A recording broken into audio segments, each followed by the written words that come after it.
오늘은 야마구치 슈가 쓴 쇠퇴하는 아저씨 사회의 처방전이라는 책을 함께 나누고자 합니다. 사람들은 모두가 영원한 청춘으로 살아가기를 원합니다. 정신적으로나 육체적으로나 늙어가는 것을 좋아하는 사람은 아무도 없을 것입니다. 몸은 늙어도 마음은 여전하다고 그렇게 말합니다. 영원한 청춘으로 사는 것은 우리 모두가 바라는 소망입니다. 성경에서 바울사도는 이렇게 말씀합니다. 그러므로 우리가 낙심하지 아니하노니 우리의 겉사람은 낡아지나 우리의 속사람은 날로 새로워지도다. 몸은 늙어갈지라도 속사람은 날로 새로워져야 한다고 말씀합니다. 몸이 늙는 것은 막을 수 없을지라도 마음이 늙는 것은 막아야 되지 않겠습니까? 이 책을 통하여 영원한 청춘으로 살아가는 비결이 무엇인지를 함께 생각해 보고자 합니다. 쇠퇴하는 아저씨 사회의 처방전은 한시미디어에서 2019년도에 출판한 책입니다. 저자 야마구치 슈는 조직개발 인재 육성을 전문으로 하는 콘페리헤이 그룹의 시니어 파트너이자 히토스바시 대학교 경영관리연구과 겸임교수로 일하고 있습니다. 저자는 이 책을 통해서 급격하게 쇠퇴하는 아저씨 사회를 치료하고 예방하기 위한 처방전을 제시하고자 합니다. 이 책을 통해서 저자의 이야기를 들어봅시다. 먼저 이 책에서 말하고 있는 단어들의 개념을 정리해 봅시다. 첫째, 아저씨란 누구인가? 이 책에서 사용하는 아저씨란 단어는 단순히 연령과 성별로 구분하는 것이 아니라 일종의 행동 양식과 사고방식을 가진 특정한 인물상으로 정의합니다. 아저씨로 정의한 인물상은 이렇습니다. 오래된 가치관에 빠져서 새로운 가치관을 거부한다. 과거의 성공에 집착하고 기득권의 이득을 놓지 않으려 한다. 계층 서열에 대한 의식이 강해서 높은 사람에게는 아첨하고 아래 사람을 우습게 여긴다. 낯선 사람과 이질적인 것에 배타적이다. 여기서 적용되는 아저씨는 중년 남성들에게 적용되는 것은 아닙니다. 아나무인으로 행동하면서 스스로를 되돌아보지 않는 사람들이 아저씨의 전형적인 인물상입니다. 우리는 이런 아저씨를 속된 말로 꼰대라고 말합니다. 꼰대질은 어떤 행동을 말합니까? 사전에서 꼰대질을 이렇게 정의합니다.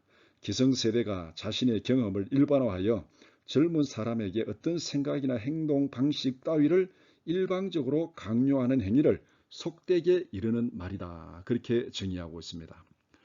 둘째, 아저씨와 대비되는 개념인 청춘이라는 사람은 어떤 사람들인가? 청춘이란 인생의 특정 시기를 말하는 것이 아니라 마음의 상태를 말한다. 뛰어난 창조력, 강한 의지, 불타는 열정, 두려움을 물리치는 용기, 안이함을 뿌리치는 모험심, 이것을 청춘이라고 부른다. 사무엘 울만은 청춘이라는 책에서 이렇게 말하고 있습니다. 나이를 먹는 것만으로 인간은 늙지 않는다.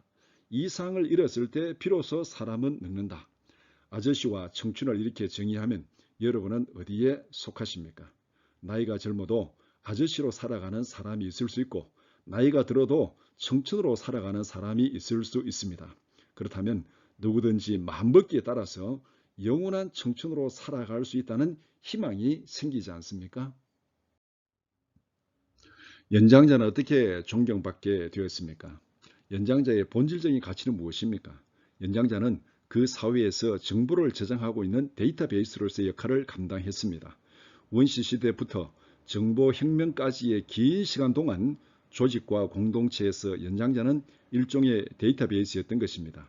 그런데 20세기 후반 이후에 그 가치를 크게 훼손하는 일들이 발생했습니다. 연장자의 판단은 옳은가? 연장자를 존경해야 한다라는 명제는 과연 옳은 것일까? 연장자를 존경해야 할 이유는 경험이 풍부하고 상황 판단력이 우수하기 때문입니다. 20세기 중반 이전처럼 변화가 비교적 천천히 일어나는 시대라면 축적된 경험이 새롭게 발생하는 문제의 해결 능력에 직결되었습니다.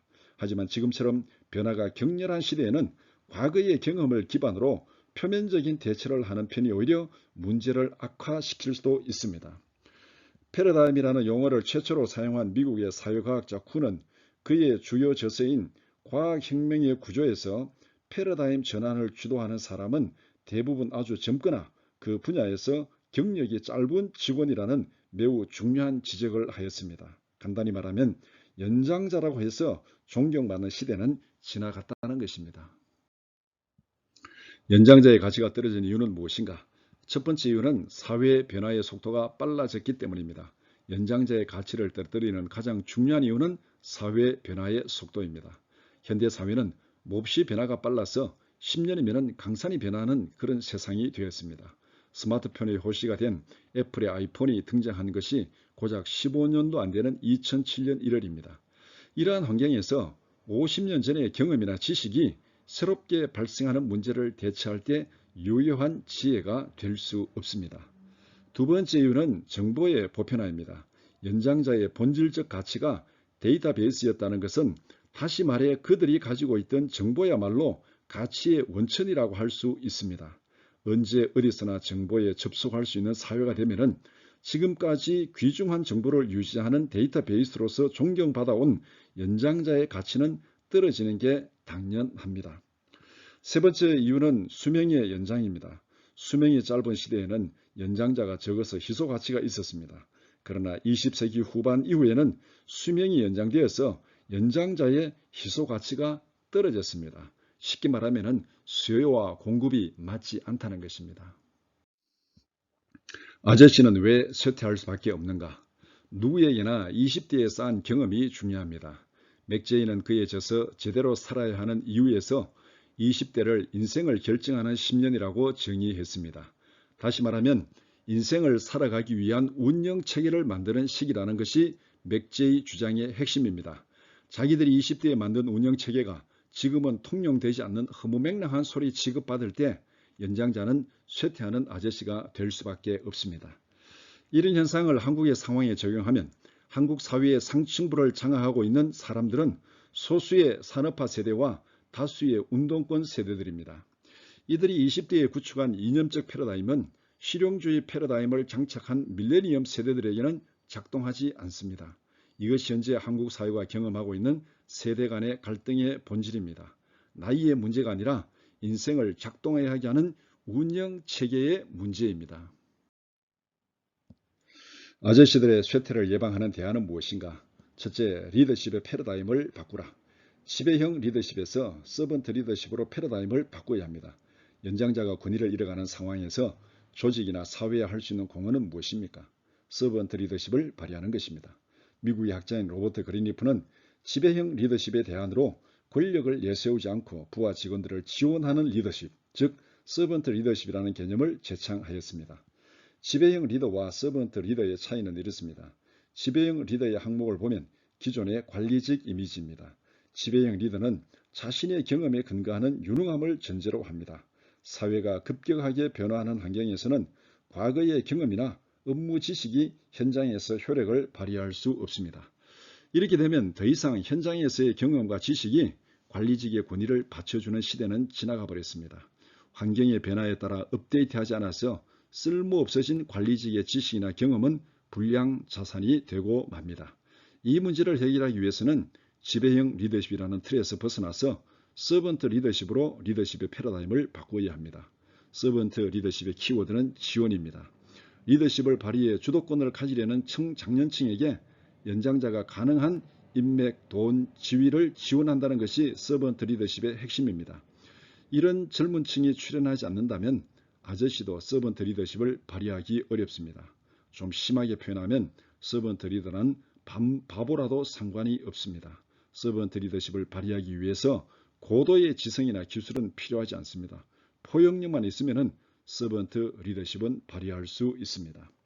두 번째, 인문학으로 내공을 쌓은 창의적 연장자가 되라. 서번트 리더십을 발휘하여 혈기왕성한 젊은이들에게 코칭이나 멘토링을 실시하려면 실무적인 지식보다 인생의 본질적인 질문을 던져서 깊은 사고를 자극할 수 있는 인문학적 식견이 필요합니다. 10년이 지나 쇠퇴하고 마는 순간의 짧은 지식이 아니라 몇십 년이라는 기간에 걸쳐서 효과를 발휘하는 지식을 쌓아야 한다는 것입니다. 사라지는 것은 시간이 지날수록 노쇠하지만 사라지지 않는 것은 시간이 지날수록 젊어지는 것입니다. 인간의 본성과 인생의 본질적인 지식이나 정보를 제공하는 고전으로 대표되는 인문학적인 지성이 더욱 요구된다는 말입니다. 셋째, 끊임없이 도전하는 열정적인 연장자가 되라. 쇠퇴하는 아저씨가 아니라 창의적인 연장자는 끊임없이 도전합니다. 창조적인 사람들은 항상 목표를 설정하고 도전합니다. 끊임없이 도전하는 사람은 노령이 되었어도 지적 능력을 높은 상태로 유지할 수 있습니다. 창조적인 사람들은 인생에서 달성하고 싶은 목표와 도전해야 할 과제를 명확하게 설정합니다. 그것에 대해 언제까지나 계속해서 이야기할 수 있는 열정을 가지고 있습니다. 또한 수행해야 할 과제를 완수하기 위해서 날마다 학습을 게을리하지 않습니다. 현재의 아저씨들은 어떻습니까? 대부분의 아저씨들은 이상도 없이 일상의 연장선상에서 물 흐르듯이 살고 있을 뿐입니다. 이런 일상을 수십 년에 걸쳐 반복하다 보면 지적 능력이 떨어지는 것은 당연한 일입니다. 지적으로 게으른 습관이 앞으로 수십 년 동안 계속되면 다음 세대는 현재 쇠퇴하는 아저씨보다 더 저하된 좀비 아저씨로 사회에 나올 가능성이 훨씬 더 큽니다. 영화로 만들어진 화씨 451이라는 과학소설이 지적으로 게으른 사회상을 묘사하고 있습니다. 벽에 걸린 TV가 주요 유흥의 대상이 되고 실내에는 책 대신 매우 아름다운 가구 및 비품이 놓여 있습니다. 이른바 지적 쾌락이 금지되어 사람들이 패션이나 인테리어 등 피상적인 유흥거리에 정신을 빼앗기는 모습입니다. 즉 외모만 아름답게 꾸미고 내면은 텅 빈 사람들과 그들의 사회를 보여주는 것입니다. 외모를 중시하고 오랑과 먹방이 TV를 장악하고 있는 우리의 현실이 좀비 아저씨를 양산하는 사회와 전혀 다르지 않다는 것입니다. 그렇다면 연장자는 무시되어도 됩니까? 그렇지는 않습니다. 연장자가 무시되는 사회는 모두에게 불행한 사회입니다. 젊은이들도 조금만 지나면 연장자가 될 수밖에 없습니다. 연장자일수록 능력과 경험이 우수하다라는 전제는 이미 성립하지 않습니다. 그렇지만 실용적인 측면이 아니라 도덕적 규범으로서 연장자는 마땅히 공경받아야 합니다. 오래 살았다는 것은 기나긴 세월 동안 인생의 슬픔과 고통을 겪으면서 살아왔다는 것입니다. 그런 경험을 쌓아온 사람들에 대해서 애석한 마음으로 그들의 경험에 공감하는 것은 인간으로서 지극히 자연스러운 일입니다. 연장자를 존중하고 중요하게 여기는 사회나 공동체가 되어야 젊은이도 중년도 미래를 긍정하면서 희망을 가지고 일하지 않겠습니까? 그러면 어떻게 해야 되겠습니까? 첫째, 자신의 시간을 창조적인 일에 투자하라. 지금까지 인류는 단지 나이를 먹었다는 이유만으로 존중받는 시대를 살아왔습니다. 이제부터는 나이가 들었다는 이유만으로 잘난 척을 할 수 없는 시대를 살게 될 것입니다. 그러한 시대에 시간이라는 무기를 자신의 자본으로 삼기 위해서는 양질의 인풋을 지속적으로 유지해야 합니다. 우리의 시간을 의미 있는 것으로 권력과 싸우는 무기로 바꾸기 위해서 공부를 계속해야 한다는 것입니다. 둘째, 일과 배움을 병행하라. 단지 나이를 먹었다는 것만으로 존중받고 권력을 쥐는 시대는 끝났습니다. 무언가를 시작하기에 너무 늦은 때란 없습니다. 무언가를 하고 싶다고 늘 말하면서 결국은 아무것도 시작하지 않는 사람들의 공통점은 바로 너무 늦었다는 변명뿐입니다. 앞으로는 배우다와 일하다가 나란히 움직이는 인생 모델이 주류가 될 것입니다. 배움이란 본질적으로 젊음을 유지하는 비결입니다. 무엇이든지 호기심을 가지고 새로운 것을 탐욕스럽게 배우려는 사람은 평생 늙지 않는 법입니다. 사무엘 울만은 청춘이라는 책에서 이렇게 말합니다. 청춘이란 인생의 특정한 시기를 말하는 것이 아니라 마음의 상태를 말한다. 뛰어난 창조력, 강한 의지, 불타는 열정, 두려움을 물리치는 용기, 안이함을 뿌리치는 모험심, 이것을 청춘이라 부른다. 나이를 먹는 것만으로 인간은 늙지 않는다. 이상을 잃었을 때 비로소 사람은 늙는다. 마무리해 봅시다. 사람은 나이가 든다고 해서 늙는 것이 아닙니다. 아저씨란 호기심을 잃고 겸허함도 잃고 새로운 것에 놀라며 계속 배우겠다는 자세마저 잃어버린 사람을 말하는 것입니다. 쇠퇴한 아저씨 사회에 필요한 가장 간단하고 중요한 처방전은 우리 한 사람 한 사람이 겸허한 마음으로 새로운 모든 일을 적극적으로 배우는 것을 멈추지 않는 것입니다. 신약 성경에서 바울 사도는 이렇게 고백합니다. 내가 이미 얻었다함도 아니요 온전히 이루었다함도 아니라 오직 내가 그리스도 예수께 잡힌 바 된 그것을 잡으려고 달려가노라. 형제들아 나는 아직 내가 잡은 줄로 여기지 아니하고 오직 한 일 즉 뒤에 있는 것은 잊어버리고 앞에 있는 것을 잡으려고 표대를 향하여 그리스도 예수 안에서 하나님이 위에서 부르신 부름의 상을 위하여 달려가노라. 바울 사도는 나이가 들어도 꼰대로 살지 않고 영원한 청춘으로 살았습니다. 오늘은 여기까지입니다. 끝까지 들어주셔서 감사합니다.